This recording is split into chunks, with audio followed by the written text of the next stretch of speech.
All right, ladies and gentlemen, so I've got a few questions here on topic one, lesson one, the study guide, and I won't keep you long here. But the box there that says explore, those are for you to go explore those topics if you want to go look them up online or whatever, or if you want to remind me or email me, whatever, and I'm gonna be right on top of that and answer that question for you.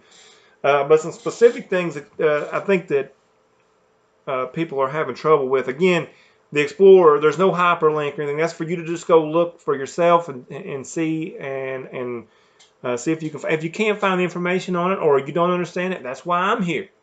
And so one of the main questions was the monetary policy, and the monetary policy is this started back in 1913. Okay, so I'm gonna give you a couple scenarios, and this is pretty interesting because if you think about money, where it comes from, and all this, a lot of y'all have never really thought about that because you're teenagers, and that's the way it is. But I didn't until I got older and I was broke and about had to file bankruptcy.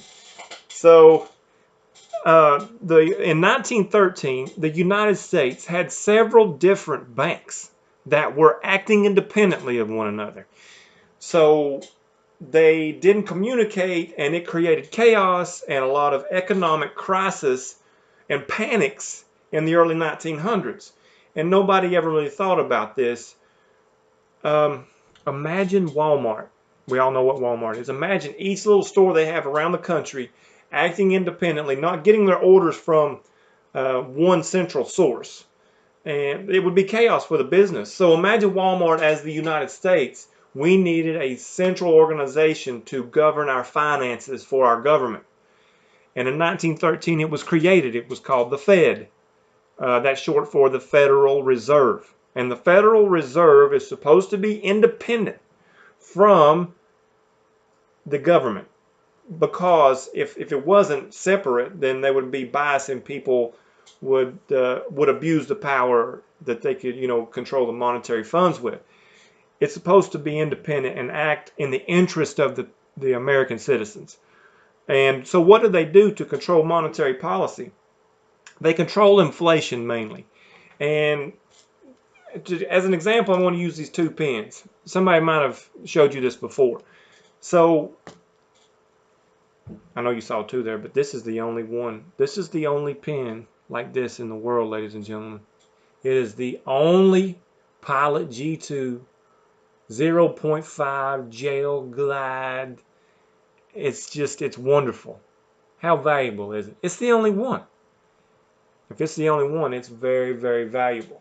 Now imagine that as a dollar bill. If there was only one, man, it'd be valuable, right? The thing is, there's not, there's two. So now how valuable do these pens become? Half of what it was worth.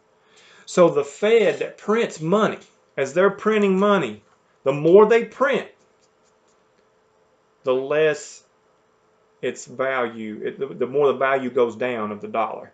When they stop the printing of the money, the value goes up. So I know you might be asking the questions, well, why don't we just stop printing money? Well, every time a politician passes a bill that needs money and everybody agrees on it, then the Fed has to print that money out. So that's where we're at as far as that's how monetary policy is monitored. It's monitored through the Federal Reserve. It's supposed to be independent. That was one of the main questions. I hope that answers that for you. And also, taking a look back, the types of government somebody had asked about that they had found all kinds of different types. There's 5 types of government if you want to get these real quick. Democracy, there's a republic. And a republic is what we have. It's ruled by law. That's what republic means. What is our law? The Constitution and the 27 amendments. 7 articles, 27 amendments.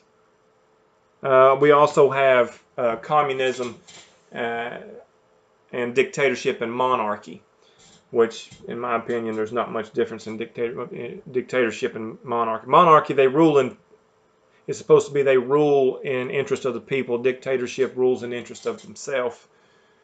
And we all know what communism is and how big of a disaster that's been in human history. So we'll get more into that later. If you have any questions, email me, remind me, and I'm here for you.